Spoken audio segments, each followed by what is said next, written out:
الأستاذة بديل إيناس حول مشروع بيوشيب. مشروع دكتور المقاول كان في البداية بيوشيب في كلية علوم الطبيعة والحياة، حتى قدر نبدا خفيفة على هذا المشروع بيوشيب اللي مازال مستمر. هذا المشروع غدا الصباح ان شاء الله عندنا الدورة الثالثة من التدوين غدا الصباح. كنت بخير. السلام عليكم ورحمة الله تعالى وبركاته. أيها الحضور الكريم، يطيب لي رؤيتكم في هذا اليوم، يوم تحسيسي حول مشروع الدكتور المقاول، والذي سيكون أيضا مناسبة لإمضاء اتفاقية بين جامعتنا والمؤسسة الوطنية لدعم وتنمية المقاولاتية. وما يزيد سروري في هذا اليوم هو اهتمامنا جميعا كمسؤولين كجامعة كطلبة كمديريات ولائية من أجل تنقية مشاريع البحث وإدماج هذه العقول النيرة والولوج بها إلى عالم المقاولاتية للنهوض بالقطاع الاقتصادي للوطن. شكرا جزيلا. Donc je me présente, je suis Dr Belil Ines, en biochimie et biotechnologie au département de biologie appliquée, faculté des sciences de la nature et de la vie. Je suis en même temps la responsable de l'incubateur de l'université Frédéric Constantine I et la coordinatrice du programme Biochip au niveau de la faculté sciences de la nature et de la vie. Donc je vais être très brève et succincte. Je vais vous parler de l'aspect technique de ce projet Biochip qui a été initié au sein de notre faculté. Alors, donc le projet Docteur Entrepreneur, pour vous dire, c'est un projet qui a été initié dans le cadre de l'accompagnement et donc des doctorants à la création de l'entreprise. C'est vrai qu'il a été initié au départ au sein de la faculté des sciences de la nature et de la vie, donc sous le nom de Biochip, mais il va être généralisé sur toutes les facultés, les instituts de notre université.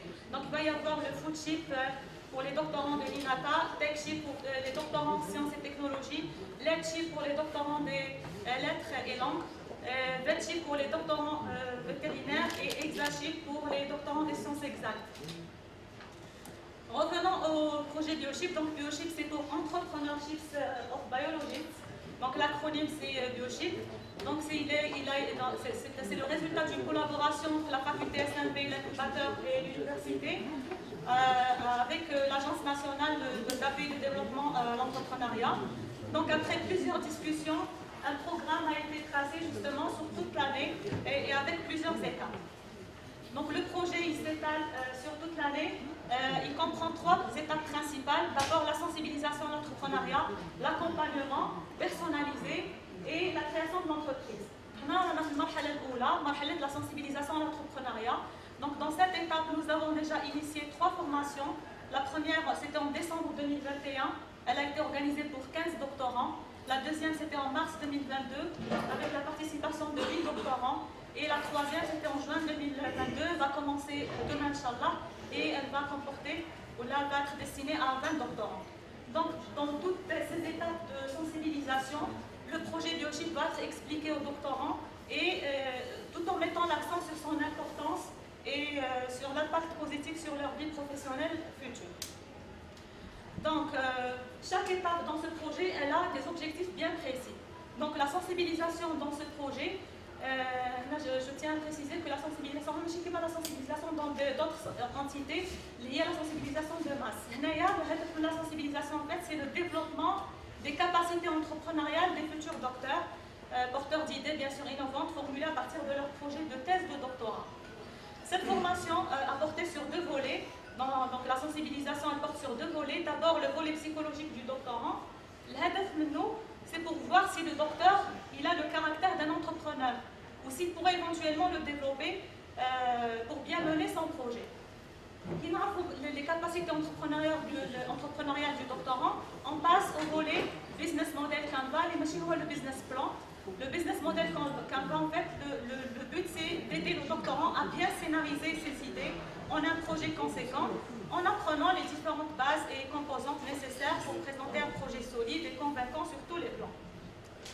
Donc dans cette première formation sur la sensibilisation, il y a eu des travaux d'ateliers collaboratifs avec des objectifs bien sûr bien précis. Le but c'est pour que les doctorants puissent extérioriser, si vous voulez, leur capacité entrepreneuriale. Et bien sûr, dans chaque formation, il y a lieu d'évaluer la formation pour voir son impact et pour voir si l'objectif est atteint. Donc, les évaluations, plusieurs évaluations sur plusieurs niveaux ont eu lieu, et bien sûr en se basant sur des indicateurs. Et comme j'ai dit déjà, c'est pour évaluer les doctorants qui ont suivi la formation pour voir si l'objectif est atteint et si les doctorants sont aptes à franchir le monde de l'entrepreneuriat. Donc, ces deux étapes de sensibilisation, donc les résultats, si vous voulez, sont les suivants. Tous les doctorants ont apprécié la formation avec ces différents volets. Ils ont appris beaucoup de choses sur le comportement d'un entrepreneur et comment mener à bien leur idée en un projet. Ils ont évalué leurs points forts et faibles en tenant compte des différentes qualités d'un entrepreneur ou d'un manager, à savoir la communication, le leadership, la créativité, la motivation, la persévérance. Et ils ont également évalué leur capacité entrepreneuriale et leur aptitude à franchir le monde de l'entrepreneuriat. Donc, en analysant ces résultats, nous, en tant que responsables, nous avons, si vous voulez, eu une idée sur... nous avons diagnostiqué l'aspect professionnel du doctorant ou les volontés intrinsèques. Et donc, pour les doctorants qui ont opté pour l'entrepreneuriat, ils vont être accompagnés à partir du mois de septembre. Il va y avoir un accompagnement personnalisé pour les doctorants qui ont choisi l'entrepreneuriat au sein de l'incubateur pour justement monter leur entreprise. Et je vous remercie de votre attention. C'était